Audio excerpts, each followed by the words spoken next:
Okay, here's the entire frame. It is hanging on my favorite pretty pink princess bike, resting on this pole.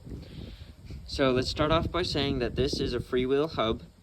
The original design was supposed to have this turned around and have an adapter plate welded to it, but that didn't quite work, so we added I pretty much just mounted a sprocket to the disc brake. So the reason we need a freewheel hub is if this were an entire solid hub, like your regular unicycle, then nothing would move because reasons. So for starters, we took out the sprag here, so it freewheels in both directions. So next we'll start with one of the big problems we had, which is chain tension. Originally, this little yellow bit back here was welded to the frame, but we had huge slack in chain tension, and we still do, but at least it works now. And then we also had another problem recently here with this guy. So this is just a rubber band held to the bottom of the frame, right around here. I don't know if y'all can see that. So we have that just held to the frame. This can move a lot, and it just kind of keeps tension here. So this is also, this guy right here is also a tensioner, kind of. It really just keeps the thing from going that way and hopping off the chain. So next we'll go with flow of power. It starts at the cranks, like you would expect. There's a solid axle through this hub, so the cranks stay in match. So power flows from cranks, both of them, up to the sprocket. This sprocket transfers, this is a 60 tooth by the way, and it transfers to this 20 tooth. This 20 tooth is directly connected to this other 60 tooth. Now, the way we did this is we added a second set of bearing cups.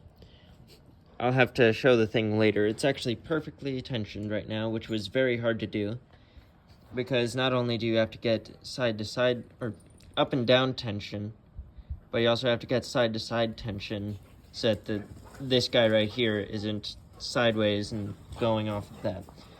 So it comes to this sprocket, and then it goes down to this one, which just came off the back of an adult pretty pink princess bike. So sorry about these guys. Black one is Bear, brown one is Joker, and the white and brown one is Bella. They're playing, I swear. So anyways, here's what it looks like when it actually moves. Now, if I can get it right, you'll notice that there's a little logo right there. Now, if I start with pedals down, our logo is facing towards me. So, we'll do as good of a revolution as you can. So that's one revolution of the hub / wheel, and we've barely moved our cranks. Just to show that again, that's one revolution of the wheel. That is two revolutions of the wheel, and we are almost parallel, just a little bit above it. And then another revolution of the wheel, just barely below parallel.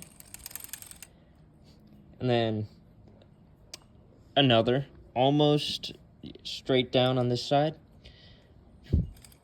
We are now half of a revolution of the cranks. We are now at another revolution of the hub. I believe this is 5, I haven't been counting. There's another revolution. We'll say that's 6, 7, 8, and then 9. We are now back at the dead zone. So, to see what that looks like as a whole, it looks pretty weird. Kind of have to do funky stuff with my hands. Now, if I wanted to, I could change out all the chain rings here, / cogs, sprockets, whatever you want to call them. I could change them out as long as they were in pairs, so whatever this side is, this side also has to be. So if I wanted to, I could change them out, and if I could find something bigger than a 60 for a reasonable price, then we could have a very large ratio, even larger than 1 to 9. Or we could have something smaller. I just wanted to go with the extremes for what this particular design can do. So there you have it.